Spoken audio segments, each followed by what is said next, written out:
অপেক্ষা করছি।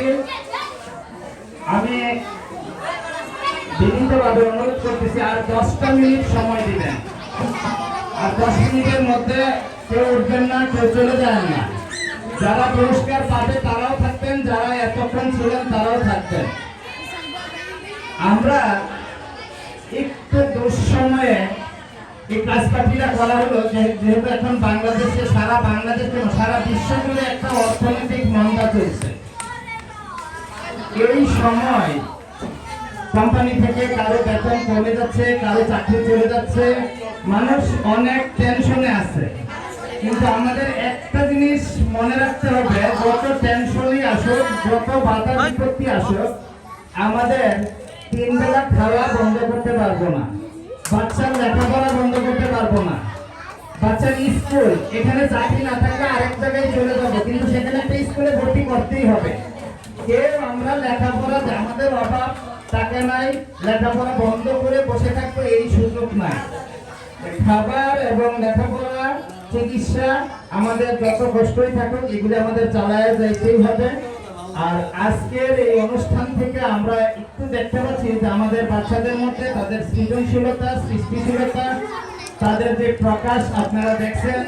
আপনাদের সাথে সাথে আমি মনে করি আমাদের সাথে সাথে আপনারাও অনেকটা মুগ্ধ হয়েছেন যে কিভাবে সম্ভব এত সুন্দর কিছু করছে তারা। যাক, তাদের মাঝে মাঝে তাদের ভিতরে যে প্রতিভাগুলি আছে সেই প্রতিভা প্রকাশের সুযোগ করে দেওয়ার দায়িত্ব স্কুলের। তাদের হাতে হাসে, চুপ করে বসো, কথা বলতে তো হবে না।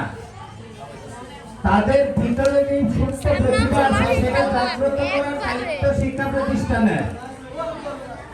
আজকে আমি অত্যন্ত আনন্দিত যে আমাদের প্রায় 200-র উপরে শিক্ষার্থী এবং অভিভাবক সহ 250 এবং আমরা সহ প্রায় 300 মানুষ আজকের এই অনুষ্ঠানে অংশগ্রহণ করছি। শিক্ষক, অভিভাবক এবং ছাত্র, তার মধ্যে 200-র উপরে ছিল শুধু শিক্ষার্থী। আমরা যদি স্কুলের শিক্ষা সফরে নিয়ে যাই তখন এত ছাত্রছাত্রী পার্টিসিপেশন থাকে না, তাদের ছাত্রছাত্রীর সংখ্যা কমে যায়, দেখা যায় অতিথির সংখ্যা বেড়ে যায়। একজন ছাত্রের সাথে 5 জন যায়, মামা যায়, খালা যায়, মা যায়, বাবা যায়। দেখা যাচ্ছে সেখানে আমাদের দেখা গেল 3 বাস নিয়ে গেছি, আমাদের ছাত্র হচ্ছে 50 জন, কিন্তু আজকে এখানে 200 অধিক 200 জন হবে ছাত্র এখানে অংশগ্রহণ করছে। আমি সত্যি আনন্দিত। আর আমরা এবার একটা ব্যতিক্রমধর্মী কাজ করে ফেলছি, যেটা হলো বিচারিক দায়িত্বটা অভিভাবকদের উপরে দিয়ে দিয়েছিলাম। যে বিচারিক কাজটা সবসময় আমাদের শিক্ষকরা করে আসছে এবং শিক্ষকরা বিচার করার পরে একটা পক্ষ খুশি হয়, আরেকটা পক্ষ অসন্তুষ্ট হয়। আর এখন এটা হলো বিচারের নিয়ম। কোন বিচারকের সাধ্য নাই যে আসামি পক্ষ এবং বাদী পক্ষ মানে 2 পক্ষকে খুশি করবে, রায় এক পক্ষে যাবে, এক পক্ষ হতাশ হবে, এটাই বিচারের নিয়ম। কিন্তু আমরা যখন বিচারিক কাজটা পরিচালনা করি তখন দেখা যায় যে অনেক অসন্তুষ্টি তৈরি হয়। এবার আশা করি কোনো অসন্তুষ্টি থাকবে না, যেহেতু এবার বিচারকের দায়িত্বই ছিল অভিভাবকদের কাছে এবং তারা ছিলেন সবাই মৌলিক শিক্ষার অভিভাবক, অভিভাবিকা। যে শিক্ষক কেউ এখানে অংশগ্রহণ করে নাই, 3য় থেকে 8ম শ্রেণীতে পড়ে এরকম কোনো মা এখানে অংশগ্রহণ করে নাই বিচারিক কাজে। আর যেটা ছিল আমাদের ফুটবল খেলা, ফুটবল খেলায় যারা বিজয়ী হয়েছে তারা আমরা মনে করতে পারি বিশ্বকাপ জয় করেছে, কারণ তারা কিন্তু যে প্রথম হয়েছে তার একটা বল গোলপোস্টের বাইরে যায় নাই। সে 5 বার তারে বল দেওয়া হয়েছে, 5 বারেই গোলপোস্টে তার বল ঢুকছে, মানে একবারও তার বল বাইরে যায় নাই। সেই জন্য তার কিন্তু একটা ভালো অনেক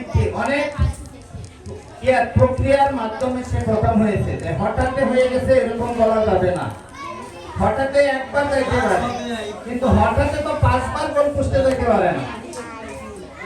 আমি আর কথা বলবো না, আমাদের এখন সবাই মন চলে গেছে বাড়িতে। আর আমার অভিভাবক অভিভাবিকারা এবং শিক্ষক শিক্ষিকারা যারা এই আজকে ষষ্ঠ দিন রবিবারে ঘোষণা দিয়েছিলাম শিক্ষা সফর ক্লাস পার্টির, আর আজকে তার ষষ্ঠ দিন।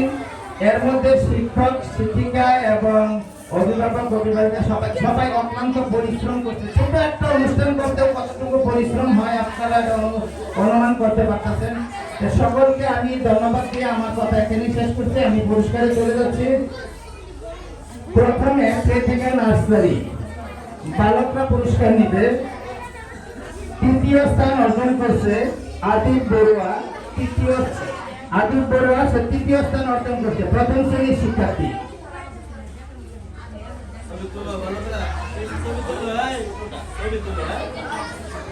ছবি